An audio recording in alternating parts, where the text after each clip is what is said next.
Deep morning. डाउ की तेजी पर ब्रेक लगा है, was it expected and overall कैसा प्रदर्शन रहा है, कैसे देखें? कुछ परेशानी वाली बात नहीं है। आई मीन 8 दिन से डाउ आपका भाग रहा था तो नेचुरल है कि थोड़ा आप वहां पर एक ब्रीदर आते हुए देख सकते हैं। और अगर आप देखें तो रेंज भी बहुत कम थी, सिर्फ 250 अंकों की रेंज में कारोबार हुआ, उसमें 80 अंक आपके लिए डाउ फिसला है, तो ऐसी कोई परेशानी वाली बात नहीं है। बस एक ही चीज है कि डेज लो पर आपको जाके बंद होते हुए दिखा है, बट रेंज बहुत नैरो थी। अच्छी शुरुआत थी, फिर थ्रू द डे डाउ ने ट्रेंड लोअर ही करते हुए देखा। बट वैसे यूएस में मिला जुला कारोबार था। डाउ आपका 80 अंक जरूर गिरा है, बट S&P 500 एकदम सपाट बंद होते हुए दिखा।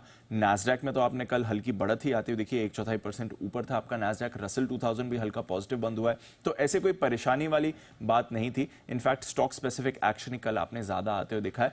थोड़ा सतर्क जरूर हुए हैं अमेरिकी बाजार। 10 साल की बॉन्ड डील आपकी स्टेबल है, बट आज एक इंपॉर्टेंट डेटा आने वाला है, इनका प्रोड्यूसर प्राइस इंडेक्स, यानी कि एक तरह से होलसेल महंगाई आप कह सकते हैं। काफी इंपॉर्टेंट डेटा रहता है फेड पॉलिसी के लिए। हल्की बढ़त का अनुमान है, 2.1% से बढ़कर 2.2% पर आ सकता है, तो इसलिए बाजार थोड़ा सतर्क हुए कि एक इंपॉर्टेंट डेटा आज आने वाला है और फिर कल एक और इंपॉर्टेंट डेटा आने वाला है, वो इनका CPI डेटा यानी कि रिटेल महंगाई, वो 3.4% के पास स्टेबल रह सकता है।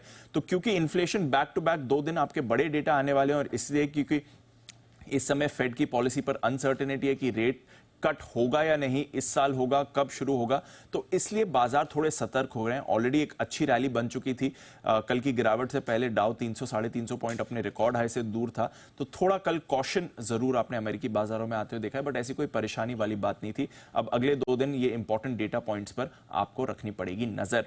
बट स्टॉक स्पेसिफिक एक्शन जरूर हुआ, और एक स्पेस में बड़ा एक्शन हुआ जो आपके मीम स्टॉक्स हैं। आपको याद होगा 3 साल पहले गेम स्टॉप पर एक बड़ी रैली आते हुए दिखी थी। यहां पर कल हमने 75% की रैली देखी है। एक और शेयर था AMC, यहां पर हमने 80% की रैली देखी है। रेडिट जो एक सोशल मीडिया प्लेटफॉर्म है, इसमें हमने 9% का कल उछाल देखा है, क्योंकि एक पुराने यूजर रोरिंग किटी जिनका नाम था, जिनकी वजह से ये पूरी गेम स्टॉप में रैली आई थी 2020-2021 की, वो 3 साल से सोशल मीडिया से एब्सेंट थे।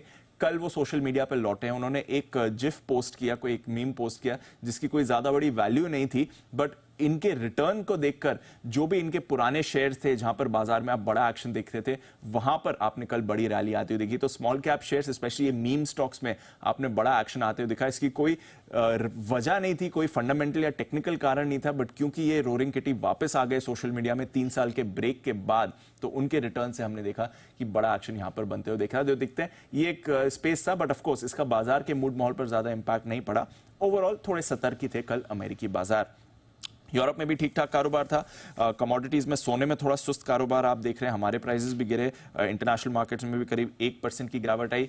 कच्चे तेल में हल्की रिकवरी है, 83.50 पर आपको ब्रेंट ट्रेड करते हुए दिख रहा है। बेस मेटल्स स्पेशली कॉपर में जबरदस्त एक्शन बन रहा है। 3 दिन से बड़ी तेजी बन रही है, और 2 साल की ऊंचाई पर कॉपर के प्राइसेस आपको दिख रहे हैं, तो यहां पर रखनी पड़ेगी नजर। बट ओवरऑल संकेत ग्लोबल मार्केट से ठीक ठाक आ रहे हैं। इंपॉर्टेंट डेटा से पहले थोड़ा कॉशियस हो गए हैं।